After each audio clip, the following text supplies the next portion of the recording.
Hi friends, welcome to my mini blogs. Morning breakfast చేసుకుని shop దగ్గరికి అయితే వెళ్ళా. పప్పు ఆటోలో అయితే ఆల్టరేషన్ చేసేస్తున్నారు. అంతలోపే మనకు ఒక పార్సల్ అయితే వచ్చేసింది. పప్పు ఆటోలో అయితే ముందరైతే రేక్ అయిపోయింది వర్షం పడకుండా. మన పార్సల్ అయితే ఇదేసాం ఈ రోజు. రైడాన్స్ అయితే రైడాన్ వచ్చేసి ఫిట్టింగ్ మనకైతే చాలా ఈజీ ఉంటుంది. ఇది 4 parts వస్తాయి, చాలా ఈజీ. 2 minutes లో మనం అయితే చేసేయచ్చు. చూడండి, నేను వీడియోలో అయితే మిక్స్ వేసి చూపిస్తున్నాను. ఇది ఎవరికైనా కావాలనుకుంటే ఆర్డర్ చేయండి. ఎక్సలెంట్ గా ఉంది ప్రోడక్ట్. మన షాప్ లో అయితే అవైలబుల్ ఉంది. ఆల్ ఓవర్ ఇండియా కూడా డెలివరీ కూడా అవైలబుల్ ఉంది. దాని తర్వాత ఫుల్ బిజీ అయితే అయిపోయింది కస్టమర్స్ తో. దాని తర్వాత లంచ్ కి వెళ్ళేసి వచ్చాను ఇంటికి. ఆఫ్టర్నూన్ ఫుల్ హెవీ వర్షం అయితే పడింది గైస్. దాని తర్వాత మా షాప్ కి చాలా రోజుల తర్వాత హర్ష అని మా మమ్మీ అయితే వచ్చారనమాట. కొంచెం విజిట్ చేసుకుని మళ్ళీ ఇంటికి అయితే వాళ్ళని డ్రాప్ చేసా. కాసేపు హర్ష తో టైం స్పెండ్ చేసుకుని వచ్చే షాప్ కి. ఈవినింగ్ అయితే అయిపోయింది. నా ఫ్రెండ్ అయితే వచ్చాడు షాబాజీ. వస్తూ వర్షాన్ని అయితే తీసుకొని వచ్చాడు మనతో పాటు.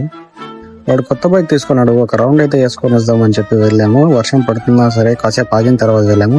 వెళ్తుంటే దారిలో అయితే ఫుల్ థండర్స్, ఫుల్ ఉరుములు మెరుపులతో కూడిన జర్నీ చేసుకొని మా ముజ్జుగాన్ దగ్గరికి అయితే వెళ్ళిపోయాం. కాసేపు టైం స్పెండ్ చేసాం. అక్కడ ఒక దగ్గర అయితే స్టాప్ చేసాం. వర్షం అయితే అస్సలు ఆగడం లేదు. వీడైతే అనుకుంటున్నాడు అనవసరంగా వచ్చేసానే అని చెప్పి. దాని తర్వాత వర్షం తగ్గిన తర్వాత ఇంటికి అయితే వెళ్ళిపోయి సంక్రాంతికి వస్తున్న మూవీ అయితే చూసుకున్న తర్వాత మా డాడీ అయితే మూనార్ వెళ్తున్నారు వాళ్ళ ఫ్రెండ్స్ తో కలిసి. మా డాడీకి అయితే డ్రాప్ చేసి వచ్చేసా. దాని తర్వాత ఇంటికి వెళ్ళి డిన్నర్ చేసి పడుకున్నా. ఇలా అయితే నా డే మొత్తం కంప్లీట్ అయిపోయింది. నచ్చితే సబ్స్క్రైబ్ చేయండి.